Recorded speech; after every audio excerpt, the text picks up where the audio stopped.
Assalamualaikum warahmatullahi wabarakatuh. Izin memperkenalkan diri, saya Dava Farsi Fadilah dengan NIM 22111911058 dari Teknik Elektronik KB Universitas Jenderal Ahmad Yani. Kali ini saya akan menjelaskan tentang dasar semikonduktor dan dioda. Apa itu semikonduktor?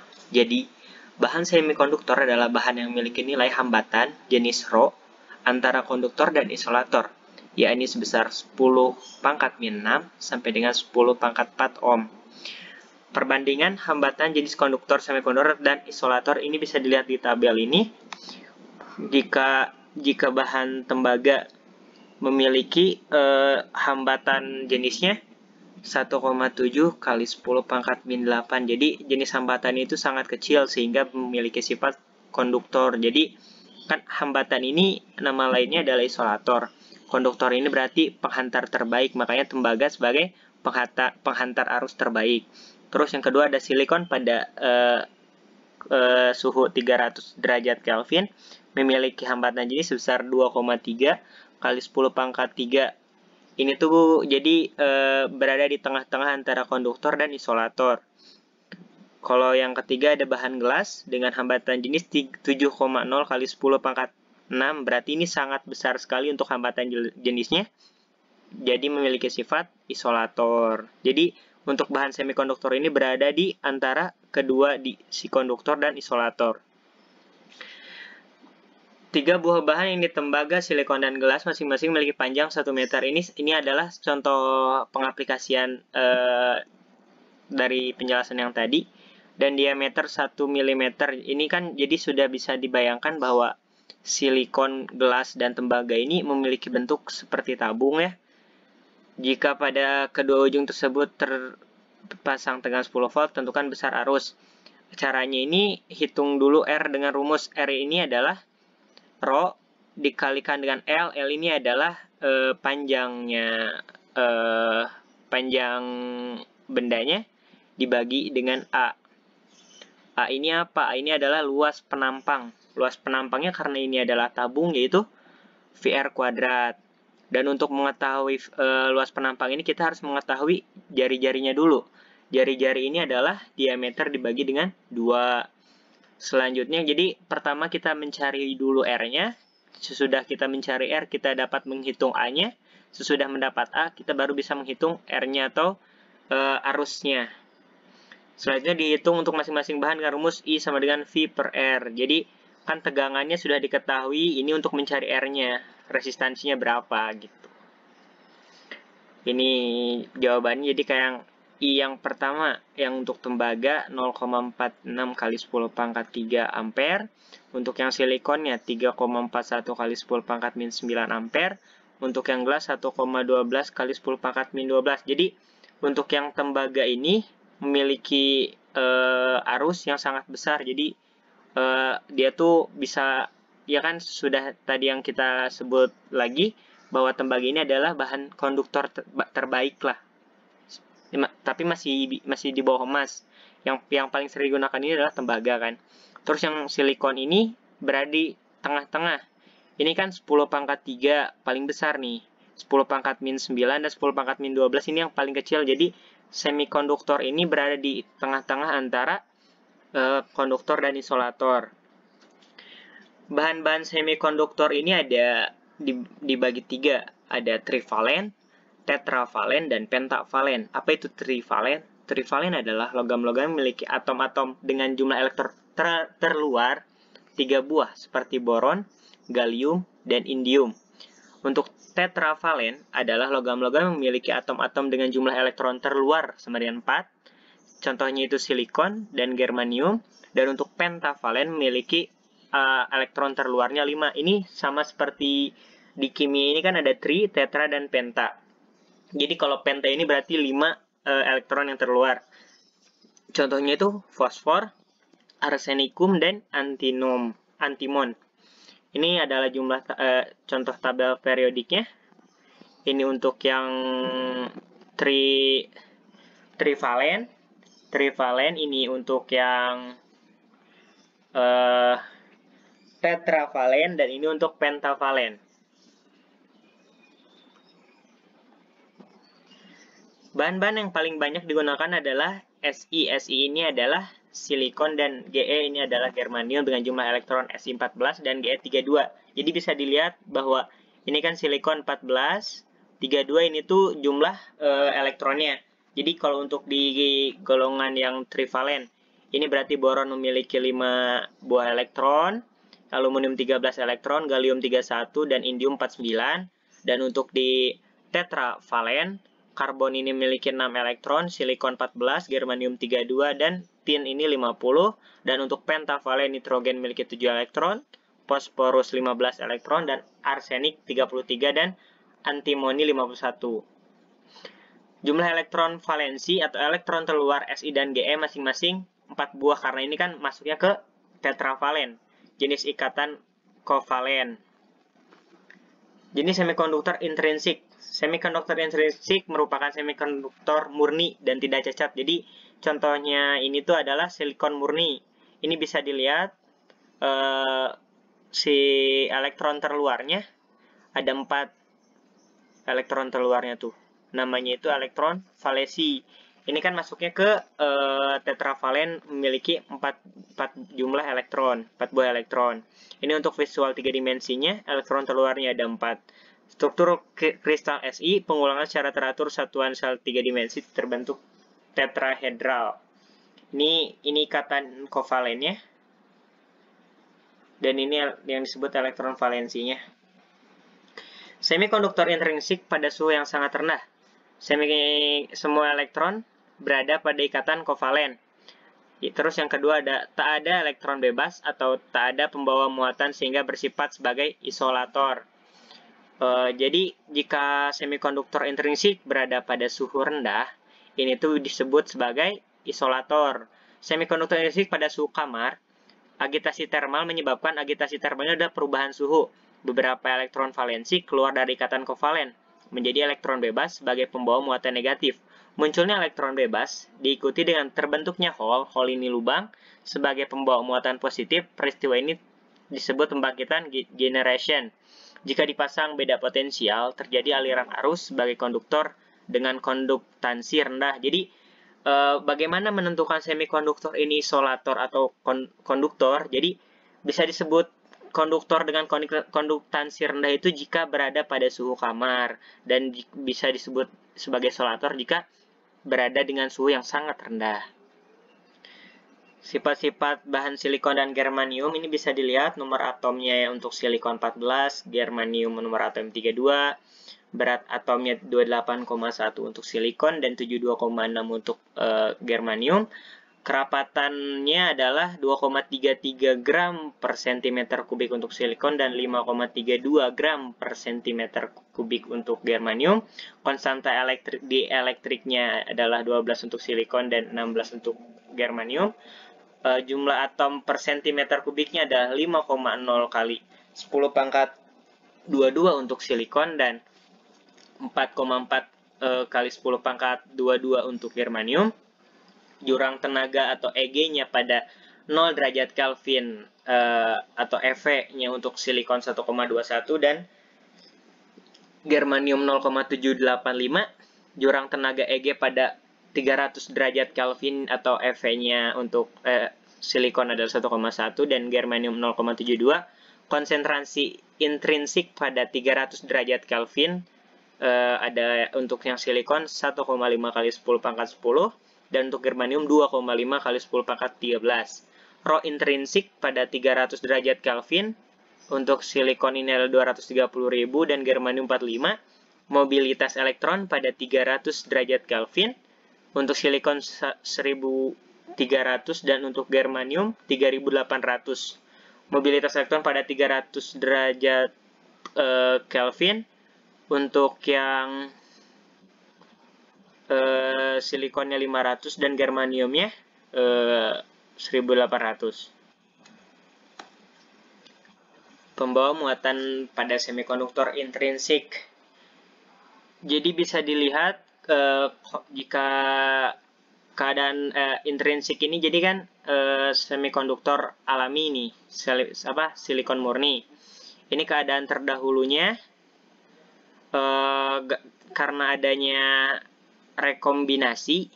Jadi ini kan asalnya terjadi generation tadi, terjadinya pelepasan elektron menjadi elektron bebas dan menyebabkan adanya hole di sini. Terus karena adanya rekombinasi, si hole ini bisa masuk lagi ke dalam elektron ini dengan nama S1. Karena adanya pertemuan ini menghasilkan medan listrik. Jadi medan listrik ini terjadi jika ion positif bertemu dengan ion negatif. Jenis semikonduktor ekstrinsik. Semikonduktor ekstrinsik adalah jadi yang semikonduktor yang tidak alami, harus diperlukan pengotoran atau penyuntikan doping oleh atom asing. Ini ada dua, semikonduktor tipe N dan tipe P. Untuk yang tipe N, pengotoran oleh atom adalah pentavalen. Contohnya dari pentavalen sudah seperti yang dijelaskan tadi, di antaranya P ini adalah fosfor, AS adalah arsenikum, dan SB adalah antimon. Atom pengotornya disebut atom donor dan pembawa muatan elektron. Untuk tipe P, pengotoran oleh atom trivalen. Seperti B itu adalah boron, Ga adalah gallium, dan In adalah indium. Atom pengotornya disebut atom akseptor, pembawa muatan hole.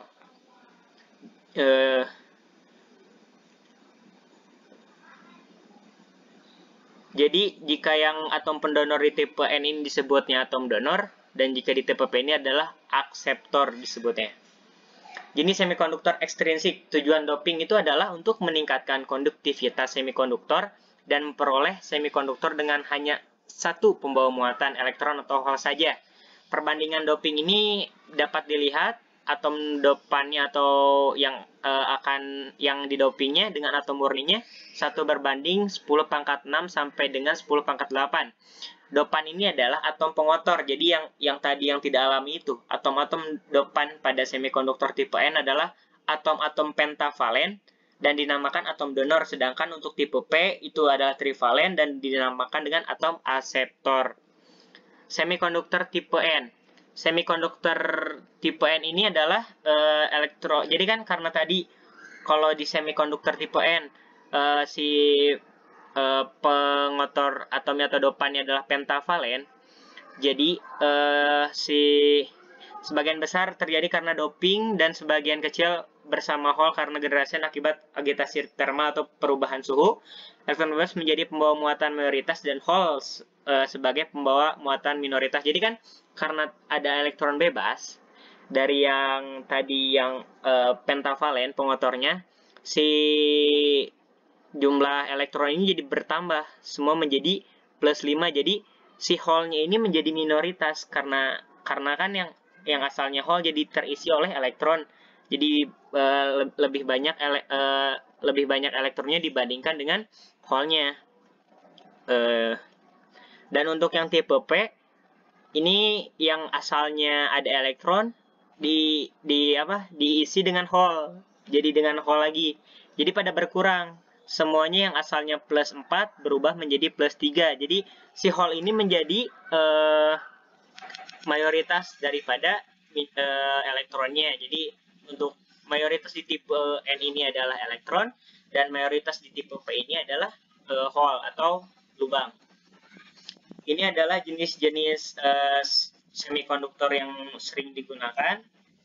Yang pertama ini ada contoh IC, ini ada LED atau light emitter diode, dan ini juga ada beberapa IC yang lain. Terus dioda pertemuan PN.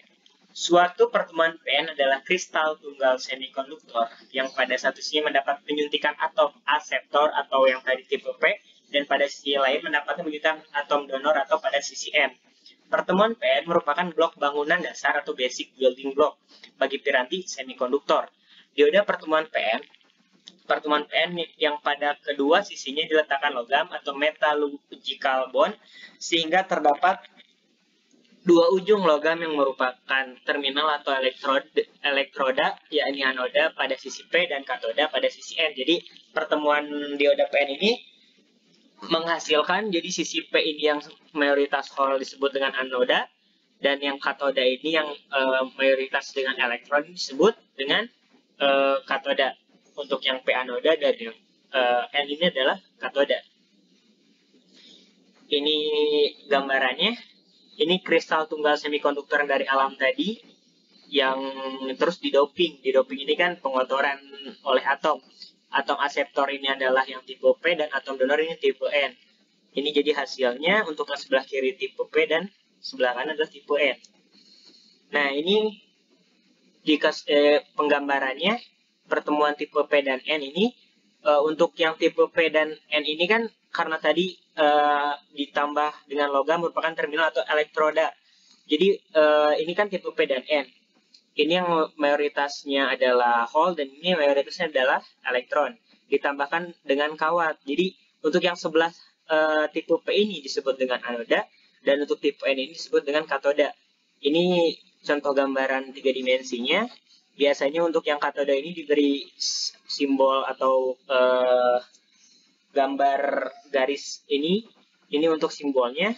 Simbolnya ini segitiga dan ada garis lurusnya ini. Dan yang untuk garis lurus ini adalah katodanya dan yang untuk segitiga ini adalah anodanya.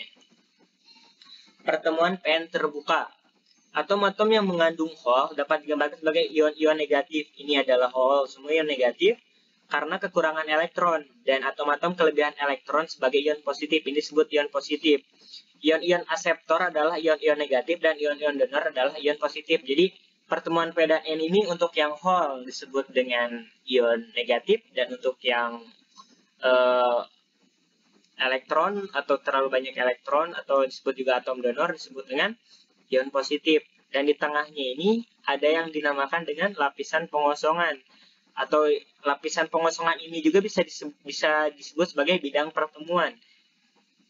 Jadi untuk yang hole ini disebut ion aseptor dan untuk yang elektron ini disebut ion donor. Pertemuan PN terbuka. Lapisan pengosongan saat P dan N dipertemukan terjadi difusi elektron ke arah P dan N dan difusi hole ke arah N menimbulkan arus difusi ke kanan. Mengapa arusnya ke kanan?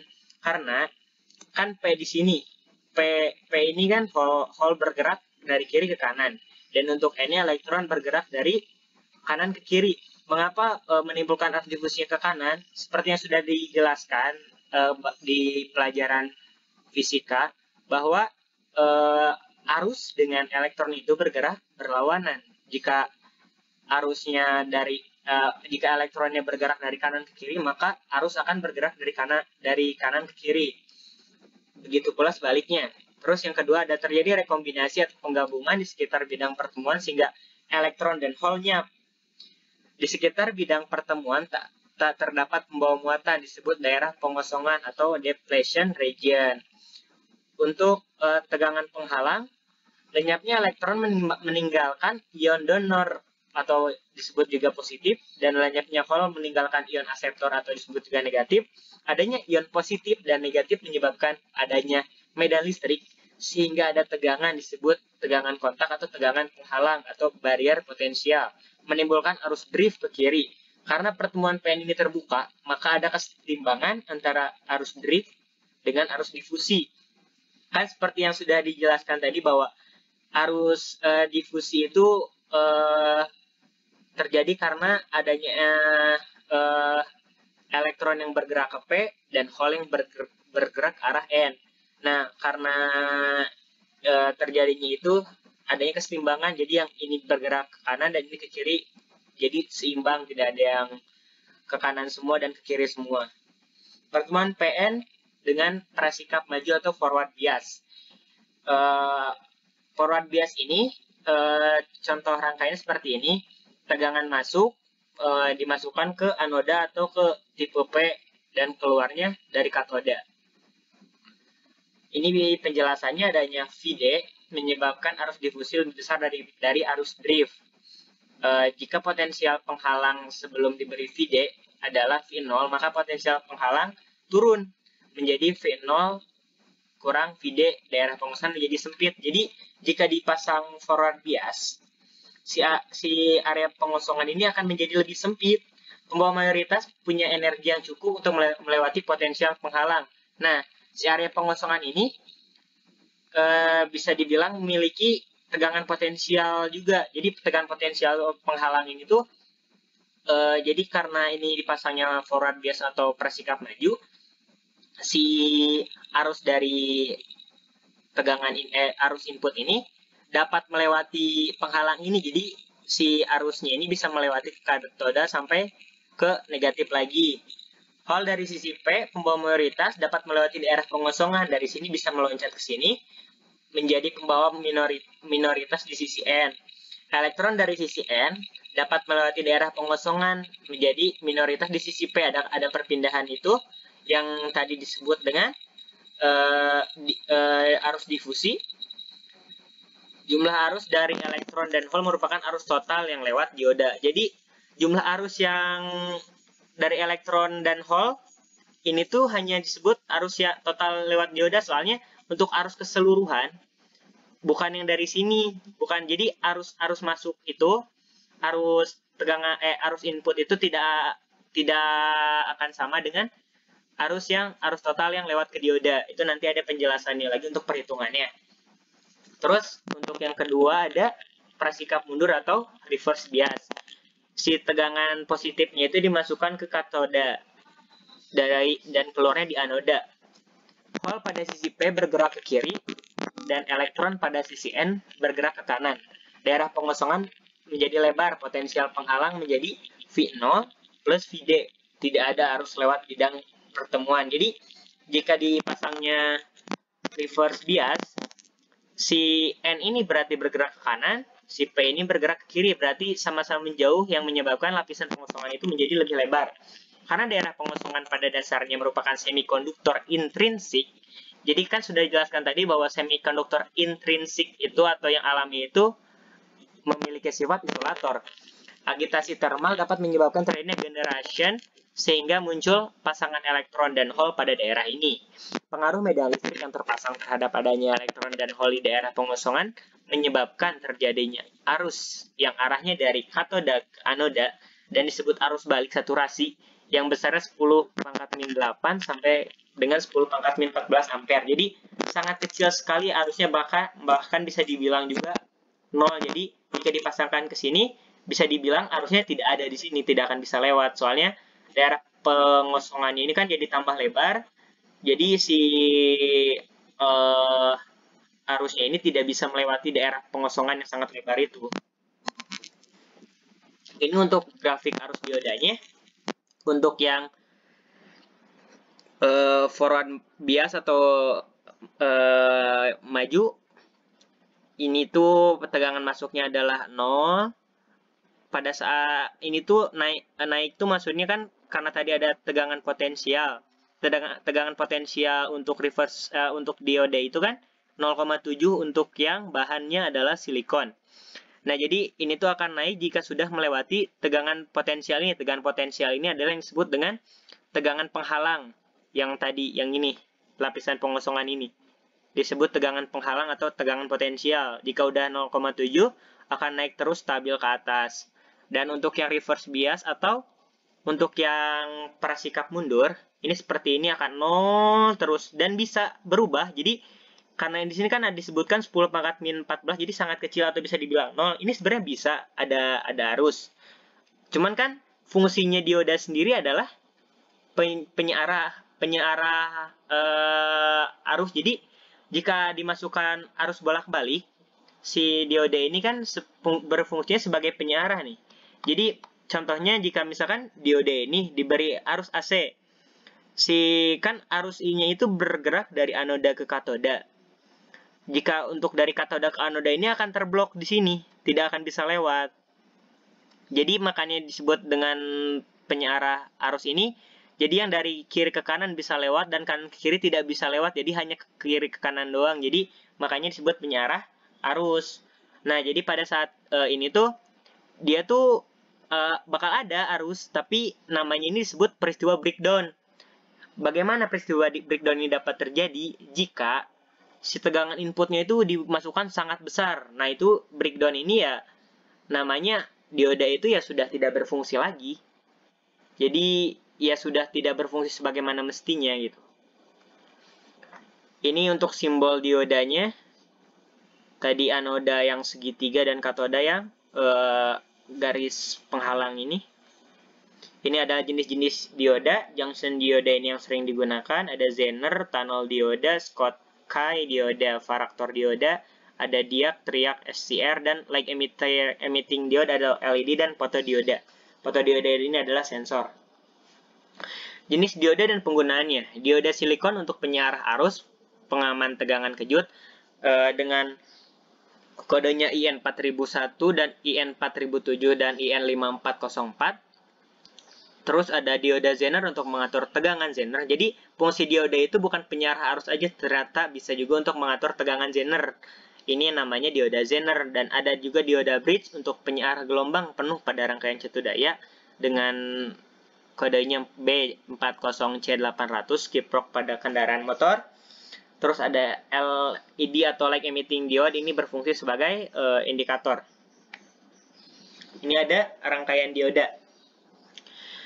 Dari gambar dengan menggunakan hukum tegangan Kirchhoff voltage law, jadi dijelaskan bahwa KVL adalah V sama dengan VI atau tegangan masuk dikurangi dengan arus dikalikan dengan resistansi hambatan.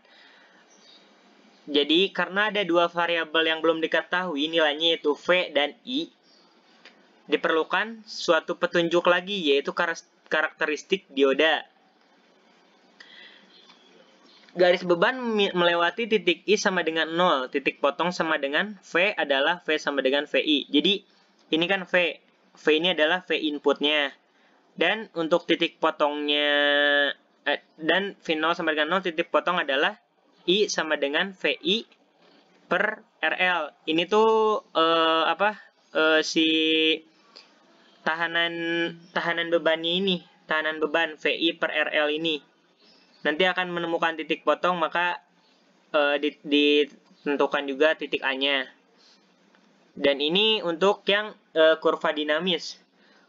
Kan ini tuh maksudnya naik si tegangannya naik ini tuh maksudnya jika sudah melewati tegangan potensialnya. Hubungan terhadap tegangan masukan VI bervariasi disebut karakteristik dinamis. Lereng garis beban adalah tetap karena resistansi beban RL tetap. Jadi ini tuh contohnya, jadi si tegangannya itu akan terus naik ke atas, maka si A-nya pun akan berubah terus naik ke atas, gitu, stabil naik ke atas. Ini model dioda.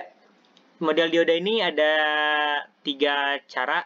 Yang pertama adalah pendekatan pertama atau dioda ideal.